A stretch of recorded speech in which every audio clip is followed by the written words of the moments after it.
Bom dia, boa tarde, boa noite, olá senhoras e senhores, tudo bom?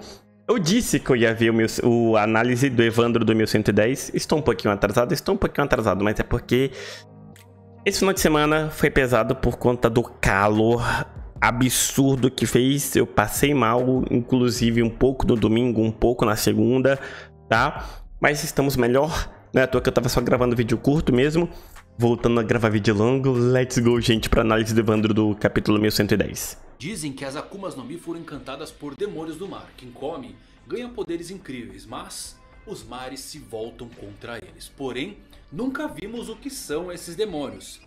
Quer dizer, até agora. Sabemos que existe uma inversão de papéis entre deuses e demônios em andamento no mundo de One Piece por longos 800 anos. Os nobres do mundo, Deixa eu dar uma aumentada no volume. Os jurados estão em posições erradas. E Imu-sama é a sombra por trás disso.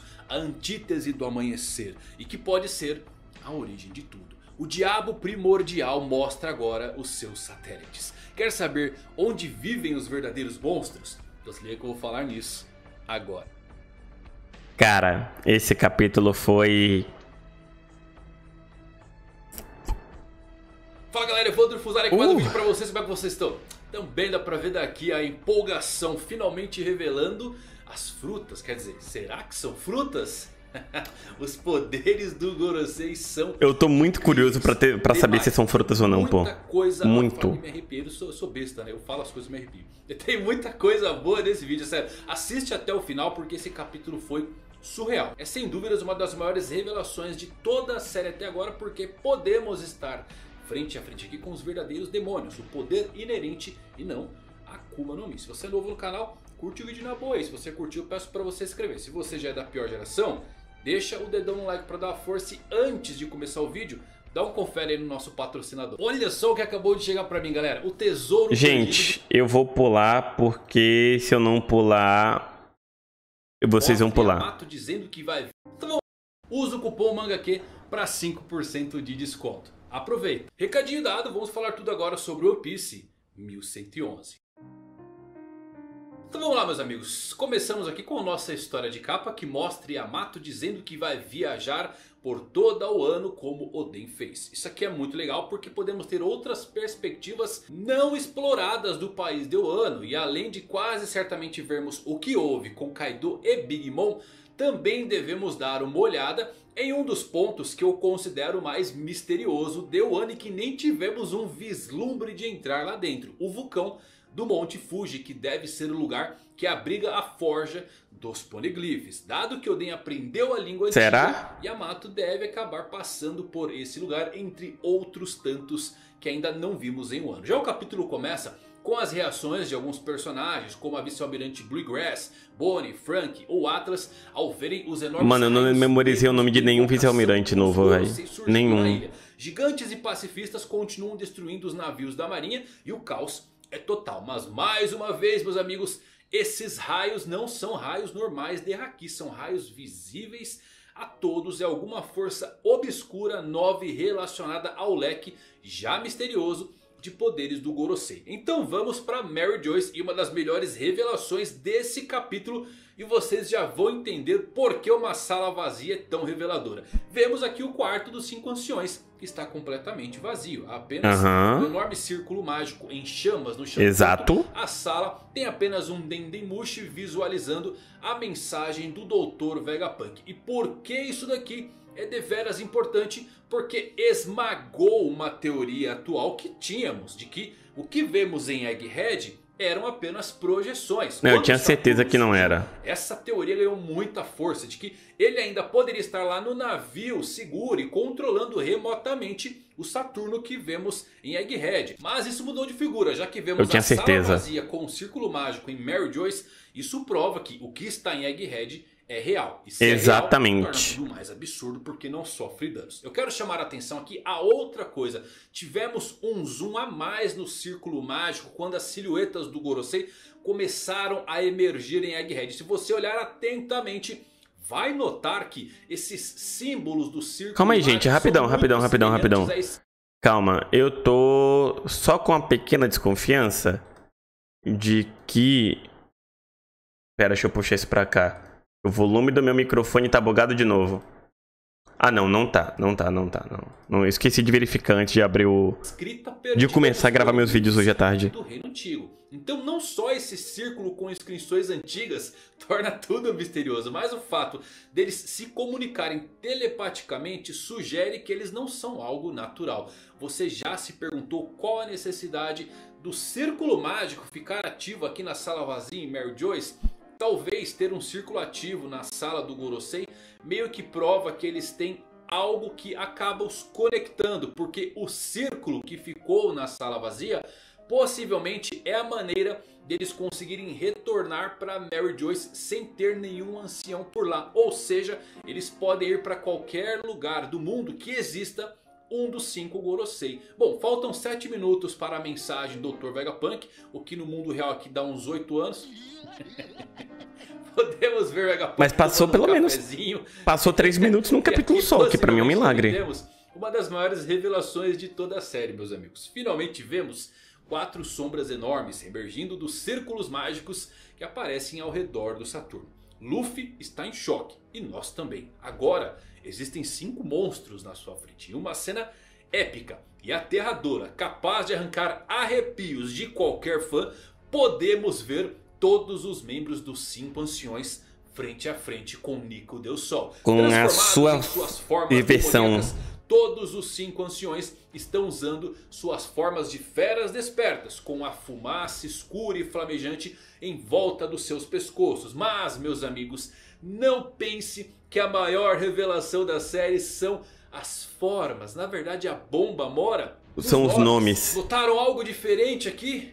Podemos ver os nomes de cada besta ou yokai que os Goroseis representam. E isso daqui é um completo absurdo. É uma revelação em tanto. Não são nomes de Akuma no Mi, são nomes diretos de cada uma dessas feras. Isso é inédito. E por quê? Porque 99% de chance do Gorosei não ter Akuma no Mi. Isso.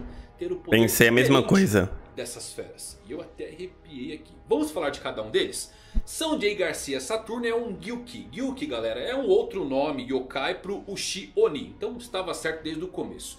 Mas por conta do Saturno, obviamente se iniciou uma caçada por quais yokais os outros Gorosei representariam. E o Oda ele é muito bom em subverter o previsível, porque os outros Gorosei são realmente algo fora da caixa. São Marcos Marte é um Itsumade, um enorme pássaro misterioso. E olha só que legal, esse yokai está ligado a doenças também. No folclore japonês, uma doença epidêmica estava causando muitas mortes no Japão. E quase todas as noites esse pássaro misterioso aparecia no topo das montanhas gritando Itsumade, que significa até quando? Pois é, Oda, até quando esses mistérios vão continuar? Isso aqui é muito legal, né, galera? Porque eu fiz um vídeo aqui no canal em como grandes figuras centrais de One Piece morreram por doenças. Ryuma, Ginny, Roger, Barba Branca, entre tantas outras figuras importantes. E que talvez nessa ideia aqui o Gorosei poderia usar de doenças para ter um controle superior e oculto. Marte ligado boa ideia de doenças também como o Saturno torna tudo muito mais interessante. Temos o São Topman Mercúrio. Eu acho que esse nome, Topman.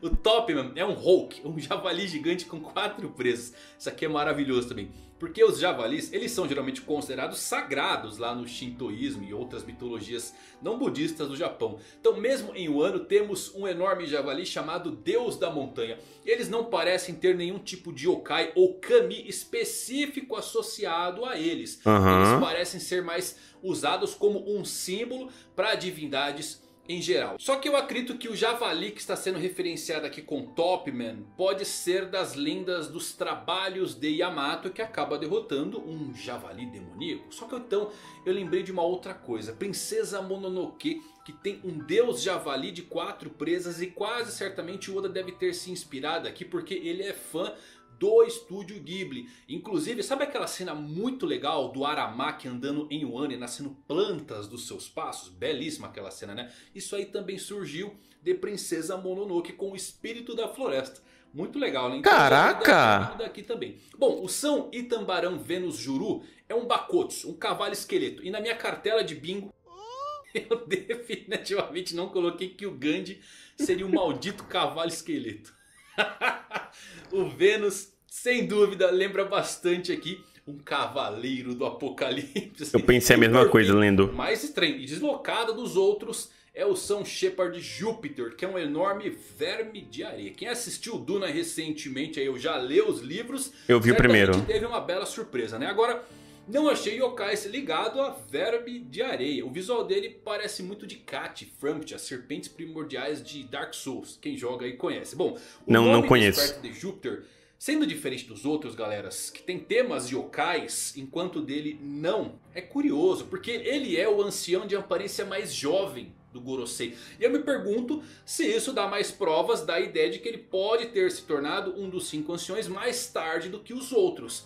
Pode não ter havido outro poder yokai disponível e por isso que ele tem um verme gigante. E eu sempre tive essa ideia pessoal, claro, bem recente, né, de que o Júpiter ser o mais jovem entre o Gorosei, havia uma chance de que ele houvesse substituído um 5º Gorosei desaparecido. E que na época eu até trouxe isso em um vídeo e acabei ligando ao Shanks ser filho desse Gorosei que desapareceu. Claro que foi antes do Garden surgir, mas a coisa do Júpiter eu já tava pensando nisso. Substituto ainda é interessante. E o anterior pode ter sido morto, quem sabe, pelo Zebek. Por isso que o Zebek foi removido da história. Mas esses visuais são absurdos. E eu vejo porque o Sabo ou até mesmo pelo Joy Boy salvar a sua vida e chamou aquela sala lá em Mary Joyce de verdadeiro inferno. Eu tô meio surpreso aqui que possamos ver inclusive as frutas, quer dizer, os poderes do Gorosei já na íntegra, né? Logo após esse flashback do Sabo, porque silhuetas em One Piece deveriam durar algumas décadas, né? Mas isso mostra que estamos no fim da série. Para fechar, será que está praticamente confirmado então que os mais velhos, os 5 anciões, têm esses poderes yokais inerentes? Eu tive as minhas suspeitas desde que vi as silhuetas dos 5 anciões lá na sala com o Sabo. Mas agora eu estou convencido que sim, galera. Pra mim também não são Akumas no Mi. Reforçam bem isso. Esses poderes não são de Akuma no Mi. Os 5 anciões quase certamente possuem poderes originais que não vieram das frutas e são os verdadeiros poderes dos demônios. E é por isso que todos eles têm apenas nomes ao invés de ser um poder Zoan mítico. Eles ganharam os poderes de alguma maneira desconhecida, mas que o Vegapunk flertou em descrever para nós. E como eles nunca morreram por serem imortais, os seus poderes nunca renasceram nos ciclos de Akuma no Mi. E por isso que os nomes são diferentes quando surge algum usuário de fruta do diabo. Considerando que Musama também está na mesma cartela, o poder deles aqui vem de algum tipo de mal antigo e desconhecido. E Lady Toki, lembre, esposa de Oden, ter o mesmo... Calma, assim que acabar o vídeo, eu vou repetir uma teoria que eu falei no meu react, que está disponível para os membros, para os subs, tá?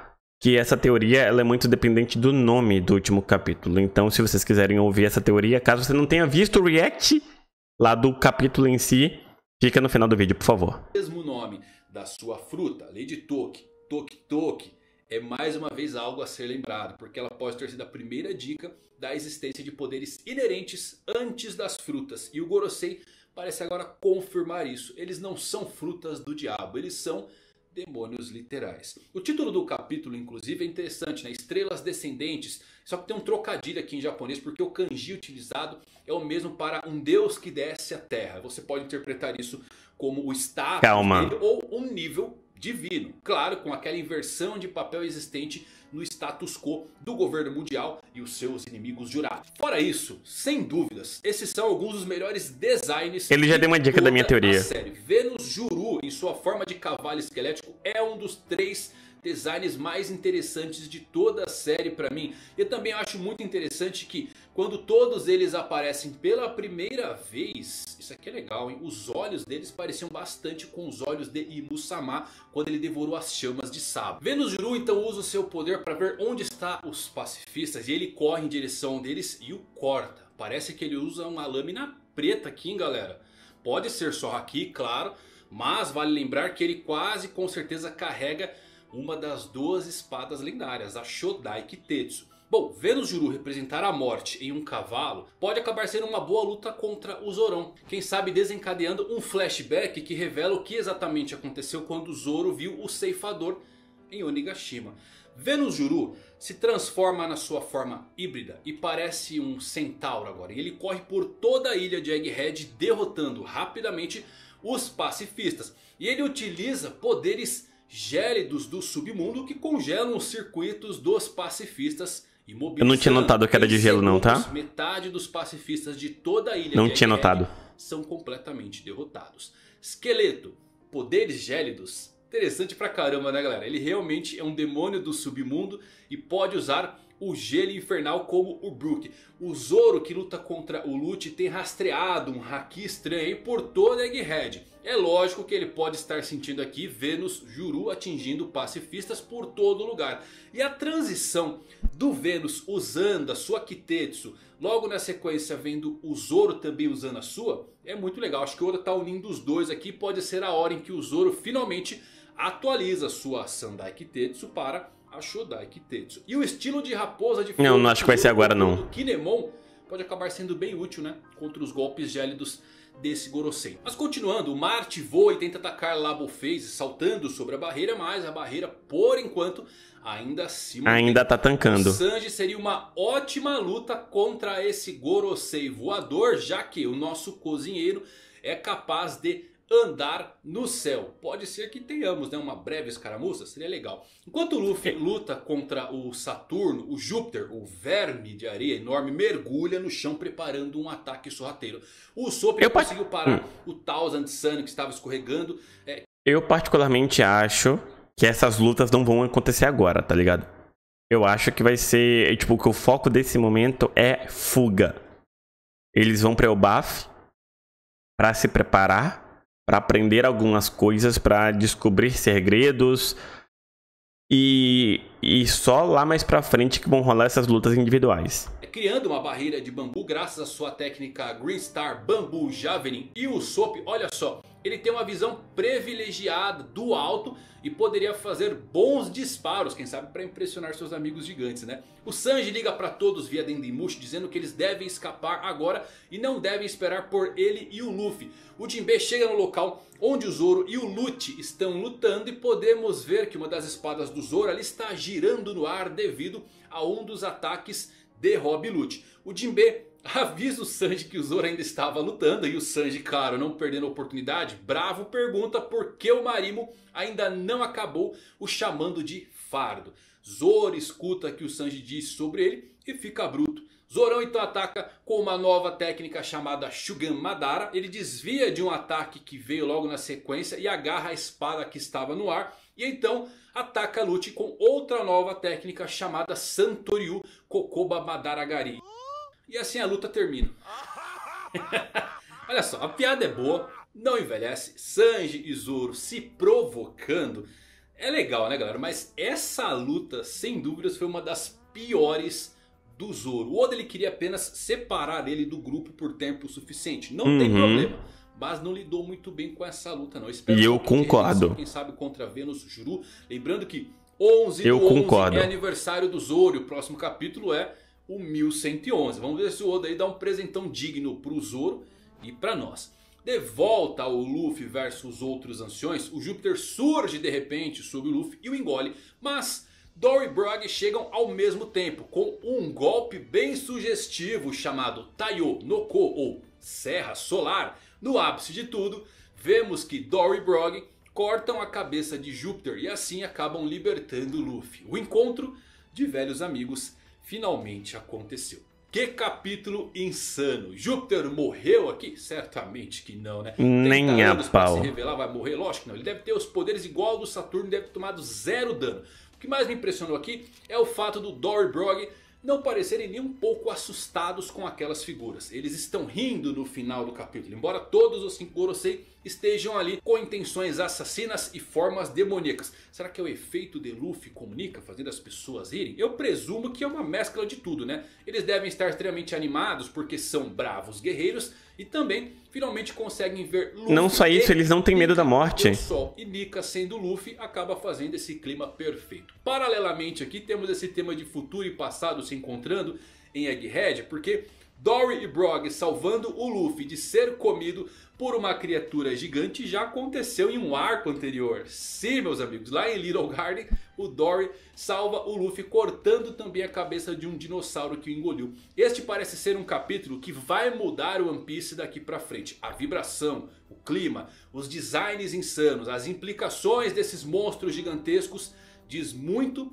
sobre como o mundo deles realmente é. Mesmo antes de qualquer explicação. Faça um exercício bem legal aqui. Imagine quando Kuro ou Don Krieg eram grandes ameaças. Olhem onde estamos agora. Legal, né? Isso é simplesmente selvagem. O Gorosei mostra a que veio. E não foram apenas os seus poderes e designs que são claramente monstros fantásticos. Mas também as suas personalidades. Eles fazem o que Musamar quer. Mesmo que seja destruir uma ilha inteira por nada. Saturno chamar repetidamente os humanos de insetos é notório. Os demônios do mundo finalmente surgem. E alguns talvez tenham que se encolher perante as sombras.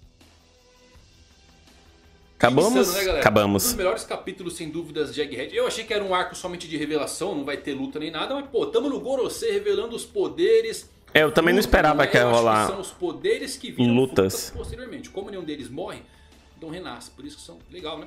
Interessante pra caramba. Temos aqui realmente os demônios primordiais na nossa frente. Da onde vem esses poderes? O que é o círculo mágico? Isso aí vai ficar para uma outra hora. Mistérios e mais mistérios adicionados. Mas eu quero saber de você. O que você pensa? O que você achou? Faz seu review, coloca aqui nos comentários. Vamos lá, deixa aí, eu adoro ler, tá bom? E se você gostou desse vídeo, deixa um like. Até a próxima, valeu por assistir. Fui. Vamos lá, gente. Qual é a minha teoria? O nome do capítulo é Estrelas Descendentes ou Estrelas Cadentes, né?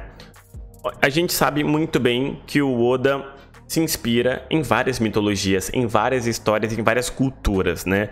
E só deixando bem claro para vocês, tá? Por mais que a minha crença ela seja baseada no cristianismo, quando eu vou falar de alguma coisa assim mais relacionada à história, ao passado, eu uso o termo mitologia cristã. Pra mim isso não é nenhum tipo de ofensa, tá? Só pra deixar claro, caso algum de vocês aí se sinta ofendido, porque da mesma forma tem mitologia nórdica, mitologia japonesa, mitologia egípcia, existe a mitologia cristã também, tá? A gente sabe que na mitologia cristã, Lúcifer, o diabo, o demônio primordial, ele era basicamente um braço direito de Deus, né? E aí, por conta de desavenças de ideologia ou de planos para a humanidade, Lúcifer se juntou com outros anjos, arcanjos, que também compartilhavam dessa mesma visão e tentaram se revoltar contra Deus, né? Para impedir os seus planos e tudo mais. No final das contas, Deus e seus aliados saíram vitoriosos e expulsaram os demônios do reino celestial, né? E tipo, Lúcifer e seus aliados. E eles ficaram conhecidos como tipo, estrelas cadentes, né? No momento em que eles caíram para a Terra ou abriram um buraco direto para a camada inferior, que seria o inferno, eles caíram como estrelas cadentes, sabe? Então, a minha teoria ela é muito disso, de que Imu era um desses seres celestiais, tá? Que ajudou a criar não só o mundo, mas o universo do mundo de One Piece. E, basicamente, Imu foi, se revoltou contra, talvez, o Nika de verdade, o deus Nika, que pode ser, o maior deus de todos, tudo mais. Só que, e da mesma forma, eles foram expulsos, ele e seus aliados, né? Foram expulsos do reino celestial. Só que uma pequena diferença da mitologia cristã para a mitologia do mundo de One Piece é que Imu, com seus aliados, no caso os Goroseis, conseguiram derrotar a força suprema que seria o deus Nika real, né? Não a pessoa que usava a fruta do deus Nika. Então, cara, pra mim, principalmente por conta do título desse último capítulo, me faz ter certeza que os 5 Goroseis e Imu não usam Akumas no Mi, tá? Essa teoria de que são demônios primordiais ou seres celestiais que foram convertidos em demônios expulsos do reino celestial fica cada vez mais forte. Basicamente, só queria explicar exatamente o porquê que eu tenho essa teoria, né? Puxando toda a mitologia cristã e tudo mais, o Evandro deu essa beliscada, deu essa pincelada por alto na explicação, e eu fui a fundo dos motivos pelos quais eu acho que eles realmente não usam nenhuma Akuma no Mi, tá?